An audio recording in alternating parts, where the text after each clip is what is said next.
দেখো বন্ধুরা, একদম রেডি হয়ে গেছি। আর এখন আমরা বেরাচ্ছি। এখন বাজে হলো সকাল 8টা। তো আমরা সবাই এখন যাচ্ছি তারকেশ্বরে বাবার মাথায় জল ঢালার জন্য। তো চলো, আজকে যাব, কালকে ফিরে আসবো।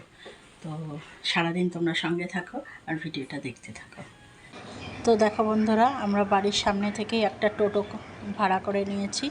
এখন টোটো করে যাচ্ছি বাসরুনের দিকে। তো টোটোর মধ্যে আমি, সুমির বাবা, সুমি সবাই রয়েছে। তো সামনাসামনি পেয়ে গেলাম বলে অনেকটা সুবিধা হলো। তো আমাদের এখানে অটোই পাওয়া যাচ্ছিল না। আর এই দেখো পীরপুকুর আমাদের বাড়ির সামনে। তো এই জায়গাটা আমার এতই ভালো লাগে, তো না শেয়ার করে আর পারলাম না, তাই তোমাদের সঙ্গে একটু শেয়ার করে নিলাম।